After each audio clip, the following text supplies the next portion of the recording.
안녕하십니까. 강박샤르르 방송 시작하겠습니다. 자, 이번에는 그 강박증이 처음에 발생했을 때 그 뒤로 그 어떤 식으로 그 증상들이 흘러가는지에 대해서 설명을 하도록 하겠습니다. 처음에 강박증이 이제 발생을 하게 되면 제 첫 반응은 정말 그것이 터무니없다라고 생각을 하게 되죠. 어, 이 강박증을 잘 모르는 일반인들이 이제 이 강박증을 가지고 있는 사람들에 대해서 생각을 하면은 이렇게 비논리적이다 너희들이. 아니 그렇게 말도 안 되는 허무맹랑한 거에 사로잡혀서 그렇게 고생을 하고 있냐라고 대부분 생각하는 것 같아요. 제 생각이 그렇다는 겁니다. 근데 그 바깥에 즉 제3자들이 본 것처럼 당사자도 터무니없다고 생각합니다. 예. 그래서 강박증을 가진 사람들이 그 뭐 비논리적이고 논리적이지 않다라고 그 주장하는 건 저는 저 개인적으로는 맞지 않다고 봅니다. 왜? 터무니없다고 생각을 하기 때문에 첫 반응이 왜 이렇게 말도 안 되는 거에 내가 사로잡히고 생각을 하고 고생하지? 이런 생각이 듭니다.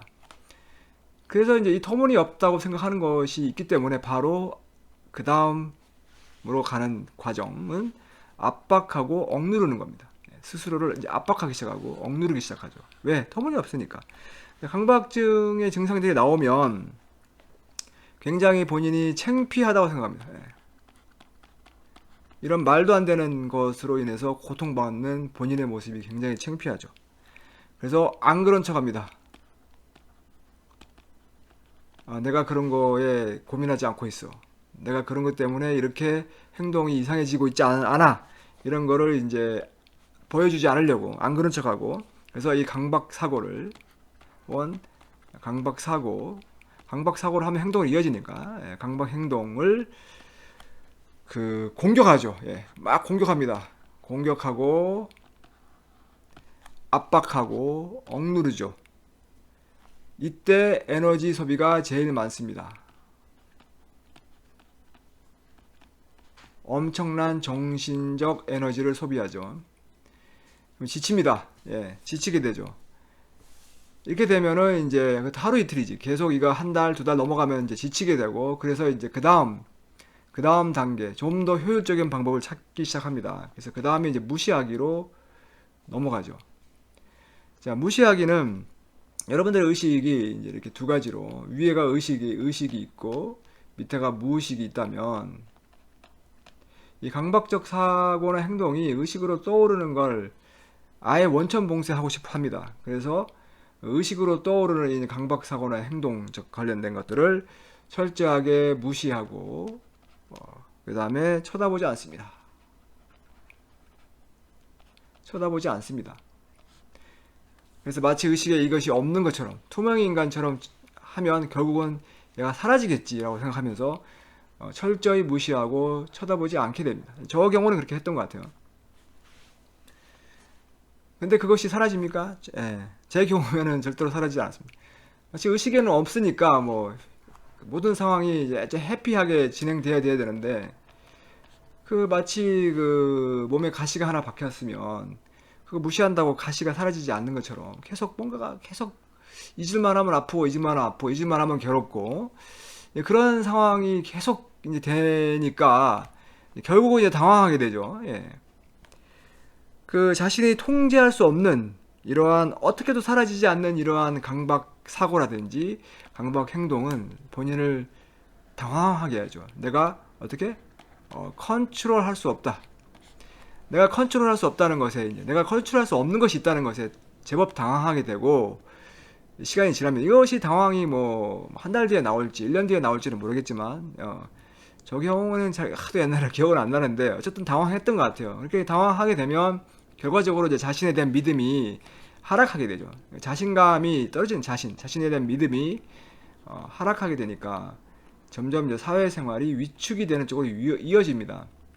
처음에 자기 사회생활이 반경이 이만큼이었다면 그 다음 이만큼으로 줄고 그 다음 이만큼 줄고 더 줄어서 이제 뭐 집에만 있게 된다든지, 뭐 직장 생활을 못 하게 된다든지, 뭐 이렇게 아니면 뭐 하더라도 이렇게 뭐 예전에 막 폭넓게 다양한 사람들을 사귀었던 사람이라면 친구 관계도 줄게 되고 뭐 사람마다 차이가 있겠죠. 뭐 똑같지는 않을 거라 봅니다.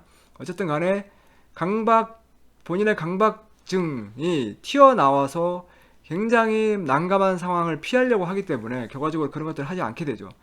그래서 이제 점점 사회생활이 위축되고 강박을 유발시키는 행위를 하지 않게 되면서 그 사람의 이제 그 생활 반경이 새롭게 짜지게 되죠.